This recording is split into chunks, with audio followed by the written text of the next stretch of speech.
हाय बच्चा पार्टी, कैसे हैं आप सभी। मैं हूं आपकी दोस्त सारिका त्यागी, जो रोज लाती हूं छोटी छोटी प्यारी प्यारी स्टोरी। वो स्टोरी जो मुझे मेरी दादी नानी सुनाती थी और मैं आप सभी को सुनाती हूँ। वो स्टोरी जिनसे मुझे बहुत कुछ सीखने को मिलता था और मजा भी बहुत आता था। जैसा कि आप सभी जानते हैं, मैं विक्रम बेताल की सीरीज लेकर आई हूँ आप सभी के लिए, जिसको आप सभी पसंद भी कर रहे हैं, देख भी रहे हैं। पर एक चीज भूल जाते हैं, वीडियो को लाइक करना। और बहुत से लोगों ने तो चैनल भी सब्सक्राइब नहीं किया हुआ। मैंने डाटा देखा जिसमें पता चला कि 40% ने सब्सक्राइब किया है और 60% ने तो सब्सक्राइब किया ही नहीं है। प्लीज, कुछ पैसे नहीं लगते चैनल सब्सक्राइब करने में। प्लीज चैनल को सब्सक्राइब जरूर कीजिए और वीडियो को लाइक जरूर कीजिए। मेरी मेहनत तभी सफल होगी जब आप वीडियो को लाइक करेंगे। इससे YouTube आगे मेरी वीडियो को रिकमेंड करेगा। प्लीज हेल्प जरूर कीजिए, वीडियो को लाइक जरूर कीजिए। जैसा कि आप सभी जानते हैं, लास्ट एपिसोड जिसमें हमने सुना था कि बेताल राजा विक्रम को कहानी सुनाता है राजा चंद्रसेन की, जिसमें राजा चंद्रसेन दुखी होते हैं क्योंकि उनका मित्र श्रीदत्त को डाकू ने मार दिया था और डाकू को भी उन्होंने सजा दे दी, पर फिर भी उनका मन विचलित रहता रहा। जिसमें एक विद्वान आते हैं और विद्वान राजा को कहते हैं कि आप निश्चिंत रहिए, आपके मित्र को मैं जीवित कर सकता हूँ। आइए हम उससे आगे की कहानी आज सुनते हैं कि राजा चंद्रसेन इस बात का क्या फैसला लेते हैं।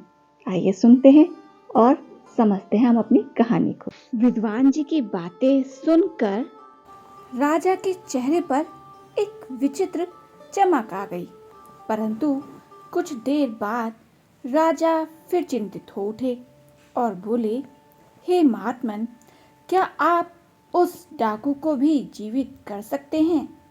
अगर आप उस डाकू को भी जीवित कर देंगे तो मैं आपका आभारी रहूंगा। नहीं वत्स, मैं ऐसा नहीं कर सकता। मेरे पास सीमित शक्तियां हैं जिनके द्वारा मैं एक ही व्यक्ति को जीवित कर सकता हूँ। विद्वान ने राजा को उत्तर दिया। यह सुन राजा फिर से चिंतामग्न हो गए और एक ठंडी आह भरकर बोले, अगर यह बात है तो मैं पाप का और भागीदारी नहीं बनना चाहता। आपसे प्रार्थना है कि आप श्रीदत्त को पुनः जीवित न करें। चंद्रसेन की कथा सुनाने के पश्चात बेताल ने विक्रम से कहा कि राजा विक्रम, अब तुम मेरे कुछ प्रश्नों का उत्तर दो। यह बताओ कि क्या राजा चंद्रसेन का व्यवहार अजीब नहीं था? राजा चंद्रसेन ने श्रीदत्त को पुनः जीवित करने के लिए मना क्यों किया? अगर वह विद्वान श्रीदत्त को ही जीवित करता, उस डाकू को नहीं, तो राजा पाप का भागीदार कैसे बनता? बताओ राजा विक्रम, मुझे इन प्रश्नों का उत्तर दो। लेकिन याद रहे, मुझे पता है कि तुम इन प्रश्नों का उत्तर जानते हो। यदि तुमने मेरे प्रश्नों के ठीक उत्तर दिए तो मैं वापस उसी बरगद के पेड़ पर पहुंच जाऊंगा जहां से तुम मुझे उतार कर ले आए हो। और अगर सही या ठीक उत्तर जानने के बाद भी तुमने मुझे गलत उत्तर दिए तो मैं तुम्हारे सिर के हजारों टुकड़े कर दूंगा। बेताल की बात सुनने के पश्चात विक्रम उनसे बोला, बेताल, मैं तुम्हारे प्रश्नों का उत्तर देता हूँ। सुनो। राजा चंद्रसेन मूर्ख नहीं था, बल्कि वह एक न्यायप्रिय राजा था। अगर श्रीदत्त पुनः जीवित हो जाता और डकैत पुनः जीवित नहीं हो पाता तो राजा अपने आप को डाकू को दी गई सजा के लिए दोषी मानता, क्योंकि श्रीदत्त के जीवित होने पर डाकू को श्रीदत्त की हत्या के लिए दिया गया दंड व्यर्थ हो जाता। इसके अतिरिक्त राजा उस विद्वान से श्रीदत्त को जीवित करने का अनुरोध करता तो श्रीदत्त को पुनः जीवन प्रदान करने की उस प्रक्रिया में उस विद्वान की संपूर्ण शक्तियां समाप्त हो जाती।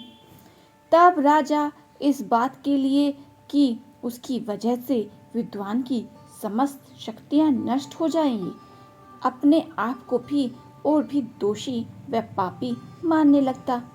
इसलिए राजा ने इन सभी बातों पर विचार करने के बाद ही उस विद्वान को शिवदत्त को जीवित करने के लिए मना किया। हे राजन, तुमने बिल्कुल ठीक उत्तर दिया है। तुम्हारे उत्तर से तुम्हारी बुद्धिमत्ता व न्यायप्रियता के विषय में पता चलता है, लेकिन मेरे कहने के बावजूद तुम बोल पड़े। मैंने तुम्हें पहले ही चेतावनी दी थी कि अगर तुम बोले तो मैं उड़कर फिर से बरगद के पेड़ पर जाकर लटक जाऊंगा, इसलिए अब मैं जा रहा हूँ।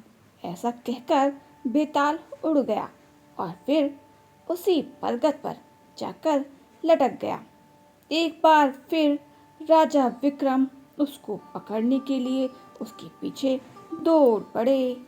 तो बताइए बच्चा पार्टी, कैसी रही आज की कहानी?